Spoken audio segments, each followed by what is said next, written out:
Aaron Loehndorf. I'm the Collections and Education Specialist here at the Shiloh Museum of World Art History, and today we're going to be talking about storing some artifacts. We can buy boxes, pre-made boxes from different manufacturers that fit certain artifacts, but there's some artifacts that don't necessarily fit those boxes. So instead of modifying the pre-existing boxes, sometimes what we'll do is we'll actually make boxes in-house for specific artifacts. The artifacts that we're working with today are in this tray here. These are some quivers from the Crossbowette collection. And we actually have an online exhibit that Marie Demarocas here at the museum put together that's actually on our main museum page.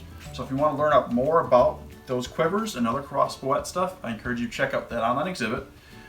But for our boxes, what we use is called blue board. It's an archival safe, basically cardboard. They sell single wall and double wall. So what we're using here, this is a single wall. It's a little thinner. It's generally used for most boxes, but if you need additional strength, you can actually get double wall, which is basically two of these put together from the manufacturer, and it gives it extra rigidity to hold up to heavy artifacts. So what you want to do, or what we do, is we measure the artifacts, see how much space we need for the artifacts, and then add a little bit extra, because you don't want just the artifacts in the box in themselves. You want to add some padding, use some ethofoam, which is a special type of foam that's safe for artifacts. So what you need to do is you need to take a piece of blue board that's bigger than you need, lay out your measurements. For me, I usually sketch it out. Helps me because I'm a visual learner. So then what we do is we then cut that big piece out, and then what I'll do is I'll come back, and through the magic of TV, I already have this made. What we have here is we actually have the size that I need, plus a little extra, and then what I do is I then lay out my lines so I know where to cut and what to leave.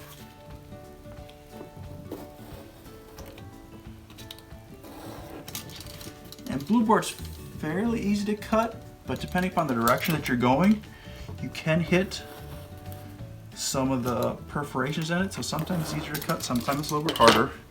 And then you can just go through and pop those out. If they're big enough pieces, you may use them for something else. What I'm doing here is I'm actually leaving a tab, so what that'll do is that'll allow us to close that corner and kind of make sure the box stays together.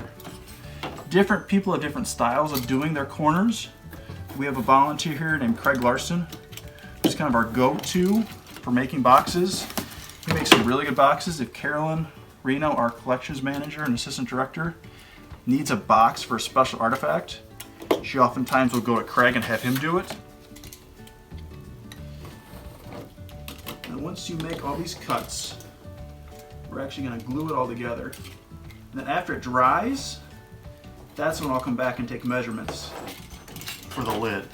In the past, I've made the mistake of trying to make the lid and the bottom all at once, and that can lead to problems because the measurements can change because you're adding extra blue board in each of these folds that you make.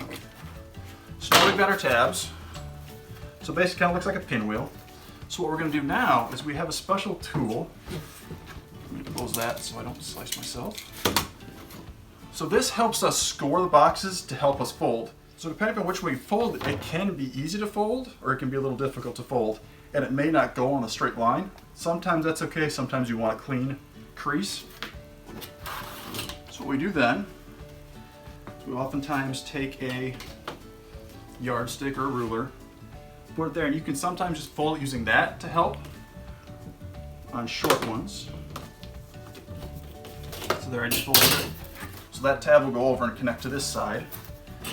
Sometimes on the longer one, it's actually easier to use this to help pre-score the blue board. But because this is just cardboard and paper, you don't want to push super hard. Because like on here, if you push super hard, you can actually cut the blue board and actually make a tear, which doesn't help it maintain its strength. So we want to just lightly, basically pre-crease it.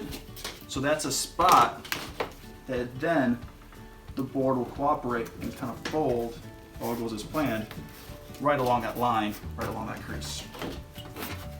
So you want to do this on all the spots.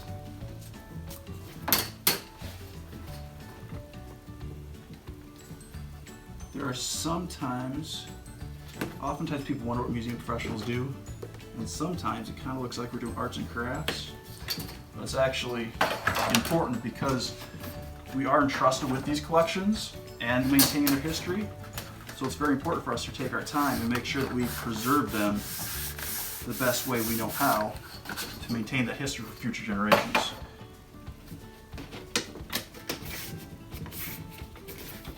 There, I've got all my folds. So now what you want to do is you want to start on one corner, and we're going to use binder clips to actually hold the corners together. So what you want to do is you want to take a little bit of take a little bit of glue. There, a little bit there, and then simply fold the corners and join them like that. Try and get that as tight as possible. Hold it for a couple seconds so glue starts, and then we take a binder clip